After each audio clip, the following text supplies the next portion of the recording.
Halo Tribuners, salam jumpa di Tribun Ambon hari ini. Bersama saya Tanita Patesina, kita akan hadirkan informasi terupdate dari kota Ambon dan sekitarnya.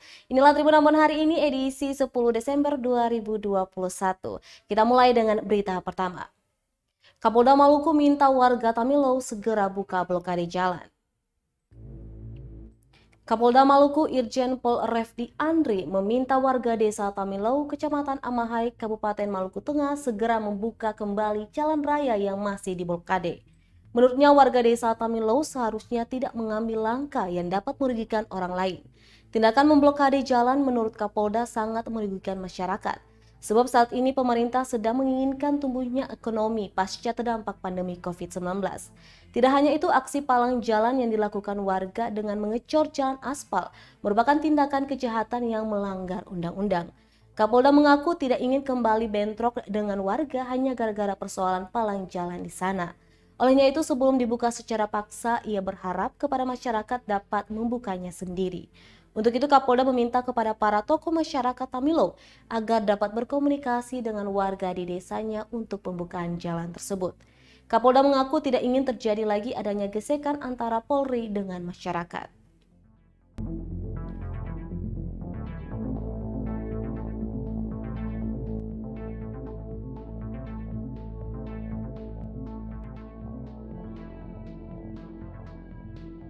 Kondisi truk itu sudah sangat kondusif lah. Dan mudah-mudahan jalan memang ada keterlambatan. Tetapi saya perintahkan sama Kapolres dari malam itu lakukan pendekatan karena bagaimanapun yang namanya menghambat jalan itu juga pidana. Ada sanksinya gitu. Nanti kalau kita tegas lagi nanti dalam hal itu jangan-jangan nanti ada lagi kelompok yang menyalahkan kita. Justru itu saya katakan lakukan langkah-langkah persuasif saja dulu. Itu kan? Jangan sampai nanti ini dianggap katakan mungkin kita sudah menangani, ada lagi persoalan baru yang muncul. Kita juga tidak inginkan itu. Tetapi perlu kita garis bawahi bahwa menutup arus lalu lintas itu pidana.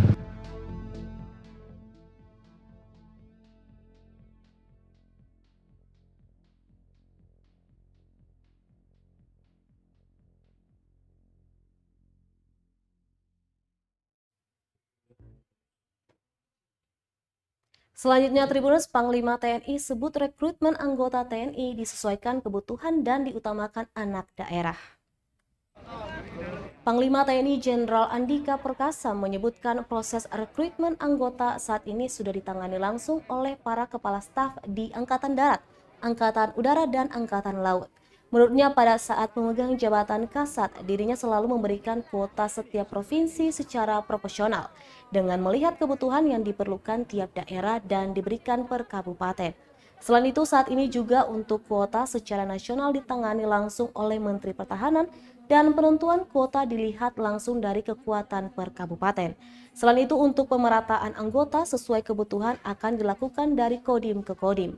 Lanjut dikatakannya, rekrutmen anggota TNI saat ini lebih diprioritaskan kepada anak daerah, di mana para calon rekrutmen harus bisa menunjukkan KTP yang sudah berada di wilayah atau desa tersebut selama 3 tahun. Di Angkatan Darat waktu itu.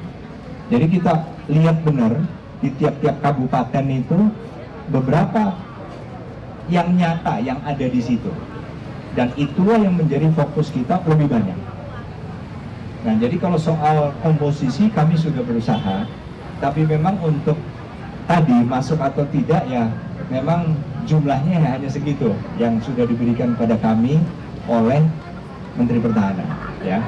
Ya, semoga masih ada kesempatan berikutnya dan kita pun tadi karena memberikan porsi yang lebih ke kabupaten yang kurang, artinya kabupaten yang mungkin tertinggal.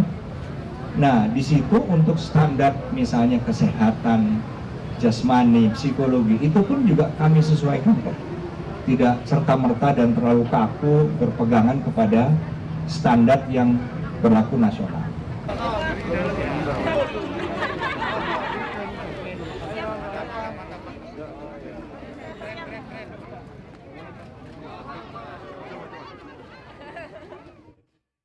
Kita beralih ke berita berikutnya dari Kabupaten Buru. Tribuners, ratusan tenda dan bak rendaman milik penambang ilegal di Gunung Botak dimusnahkan. Kepolisian Resort Pulau Buru kembali menertibkan penambang emas tanpa izin di tambang emas ilegal Gunung Botak, tepatnya di Sungai Anahoni, Desa Kayeli, Kecamatan Teluk Kayeli, Kabupaten Buru, Kamis 9 Desember 2021.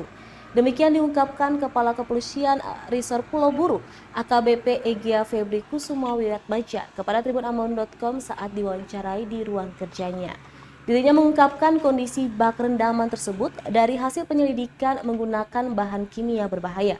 Kemudian langsung membuat penertiban dan pemusnahan serta menghancurkan bak rendaman yang digunakan oleh penambang ilegal.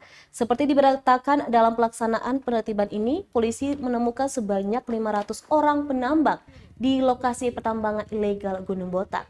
Serta ada kurang lebih 100 tenda milik penambang di lokasi Sungai Anahoni dimusnahkan dengan cara dibakar. Kemudian kurang lebih ada 120 bak rendaman dimusnahkan dengan alat berat jenis bulldozer.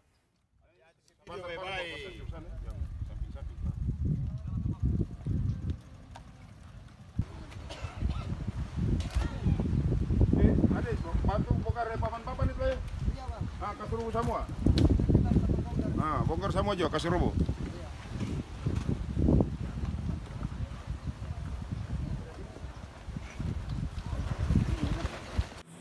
Belum penyisiran kemarin.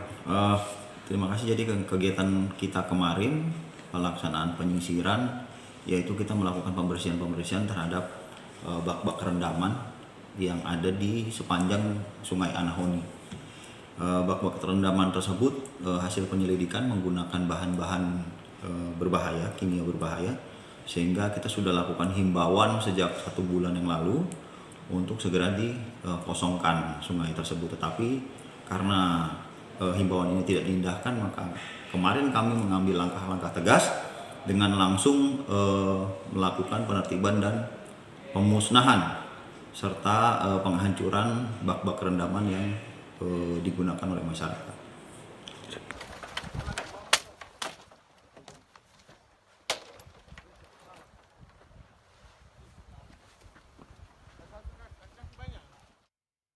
BPBD Maluku Tengah telah salurkan bantuan kedaruratan kepada korban kebakaran di Masohi. Badan Penanggulangan Bencana Daerah BPBD Kabupaten Maluku Tengah telah menyerahkan bantuan kedaruratan kepada korban kebakaran di 2 lokasi di Kota Masohi. 2 lokasi itu yakni Kelurahan Ampera dan Kelurahan Namasina. Bantuan diberikan berupa peralatan dapur, tenda selimut tikar atau alas tidur dan pakaian serta perlengkapan mandi. Kepala BPD Maluku Tengah Abdul Latif K menerangkan, saat ini pihaknya sudah mengirim surat rekomendasi kepada 3 instansi lainnya, seperti Dinas PUPR, juga Dinas Perumahan dan Kawasan Permukiman Maluku Tengah. Sementara itu, salah satu warga yang juga menjadi korban, Rafni Yapono, mengungkapkan rasa syukurnya dan berterima kasih kepada pemerintah daerah karena telah sedikit meringankan beban harian mereka. Meski begitu, ia berharap ada bantuan sembako tambahan dari instansi lainnya, dalam hal ini Dinas Sosial setempat. Karena namanya diberitakan sebelumnya bahwa di pekan awal Desember ini terjadi 2 kali kebakaran di Kota Masohi, di mana tepatnya Rabu 1 Januari kebakaran menghanguskan 3 unit rumah dan 1 indekos di Kelurahan Ampera. Kemudian Jumat 3 Desember kebakaran kembali terjadi di Kelurahan Namasina.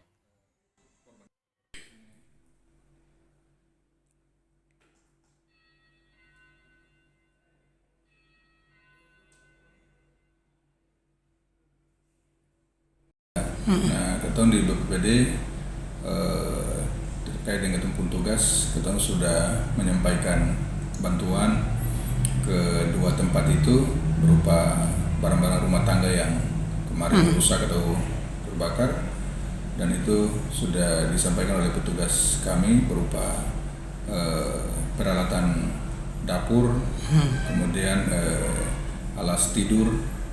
Nah, itu yang kami, kemudian ada bantuan paket makan pada sembako ya. Sementara untuk rumahnya itu nanti ada koordinasi lintas OPD baik dengan dinas PU maupun dengan dinas perumahan. Iya. Kasih apa saja? panci, kuali, tikar, kompor, dengan alat-alat kayak sampo, odol gigi, sikat gigi. Dan sembako juga. Sembako saya ada. Belum ada sembako. Hanya begitu saja. Masih ada beras yang ada. Saya ada beras, semua saya ada. Cuman tadi Iya, saja. itu saja. Odol gigi dan sabun mandi, sabun cuci Iya saja. itu. Sabun cuci juga saya cuma sabun mandi saja. Sabun mandi saja dengan odol gigi begitu. Masih dari Kota Masohi, Tribuners, Dirjen Dukcapil gelar sosialisasi pelaksanaan kebijakan penyelenggaraan Adminduk di Kota Masohi. Direktorat Jenderal Kependudukan dan Pencatatan Sipil Kementerian Dalam Negeri melalui Dinas Kependudukan dan Pencatatan Sipil Kabupaten Maluku Tengah menggelar sosialisasi pelaksanaan kebijakan penyelenggaraan administrasi kependudukan atau Adminduk. Kegiatan tingkat Provinsi Maluku itu diprakarsai di Dukcapil Kabupaten Maluku Tengah yang dilangsungkan di Low Nusa Beach, Kota Masohi, Maluku Tengah, Kamis 9 Desember 2021. Kegiatan itu dibuka langsung oleh Wakil Bupati Marlatu Leleuri yang didampingi Kasubdit Wilayah 1, Direktorat Bina Aparatur Dukcapil Kemendagri Republik Indonesia, Arif Afandi, dan Kepala Dinas Dukcapil Maluku Tengah, Nova Anakota. Wakil Bupati dalam sambutannya mengatakan sosialisasi kebijakan kependudukan dan pencatatan sipil bertujuan untuk mewujudkan jati diri sebagai kabupaten tertua yang tertib administrasi kependudukan. Karena itu Leleuri berharap kepada para camat, lurah, dan kepala desa menjadi motivator untuk mendorong masyarakat memiliki semua dokumen kependudukan, mulai dari kepemilikan akta lahir, kartu keluarga, dan akta lainnya. Lanjutnya, dokumen kependudukan adalah pintu masuk penduduk dalam mengakses berbagai layanan publik. Selain itu, data kependudukan juga menjadi informasi yang sangat berharga dan sangat diperlukan, salah satunya untuk survival of economy atau keberlangsungan hidup perekonomian. Contohnya untuk pemberian bantuan sosial bagi masyarakat yang terdampak COVID-19 dapat tepat sasaran. Melalui kesempatan itu, dirinya berharap seluruh jajaran Dukcapil Kabupaten Kota agar tetap produktif demi mewujudkan pelayanan administrasi kependudukan yang membahagiakan masyarakat. Dapat ilmu hari ini dikasih tahu oleh beliau, wah ini luar biasa. Karena sangat penting sebagai wujud komitmen dan peran kita bersama dalam mengawal tata kelola pemerintahan untuk mewujudkan good and clean governance, terutama dalam bidang pelayanan administrasi kependudukan dan pencatatan sipil. Hadirin dan yang saya hormati, sebagaimana kita pahami bersama bahwa peran strategis Dukcapil dalam mewujudkan visi pemerintah menuju masyarakat yang sejahtera dan bahagia merupakan satu hal yang penting dan perlu terus didukung dan diwujudkan pelaksanaannya di seluruh daerah. Dari Kabupaten Maluku Tengah kita beralih ke Kota Tual. Pemuda EFAF di Kota Tual galang dana untuk korban erupsi Gunung Semeru. Pemuda EFAF peduli menggelar penggalangan dana untuk korban erupsi Gunung Semeru, Jawa Timur. Aksi solidaritas untuk para korban ini digelar di depan Masjid Al-Hujairiyah, 45 Kecamatan Dula Selatan, Kota Tual, Jumat 10 Desember 2021. Dari pantauan tribunambon.com di lokasi, para pemuda itu berdiri di jalan membawa bendera dan kotak sumbangan yang bertuliskan EFAF peduli untuk Semeru. Koordinator Pemuda EFAF Peduli Hamid Hanautubun menyebutkan hasil penggalangan dana akan langsung disalurkan kepada korban dampak erupsi Gunung Semeru di Jawa Timur. Dan sejauh ini sudah terkumpul sebanyak 4 juta rupiah yang siap untuk disalurkan. Hamid berharap bantuan yang akan diberikan dapat membantu meringankan derita para korban.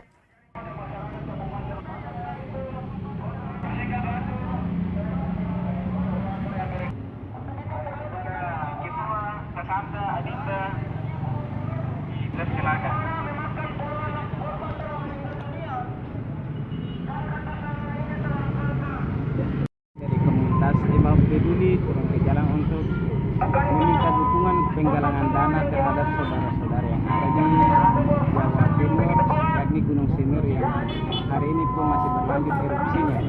Ini rencana dari kawan-kawan untuk penggalangan dananya Saya diperkirakan 6 juta sampai 8 juta sekian. Tahap minimalnya begitu, tapi untuk sementara masih dalam proses penggalangan dana.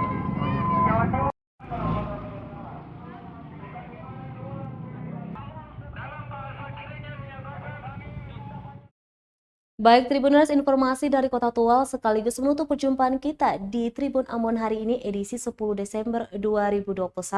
Saya Tadita Patesina beserta tim redaksi yang bertugas undur diri. Sampai jumpa lagi dan amato. Terima kasih sudah nonton. Jangan lupa like, subscribe, dan share ya.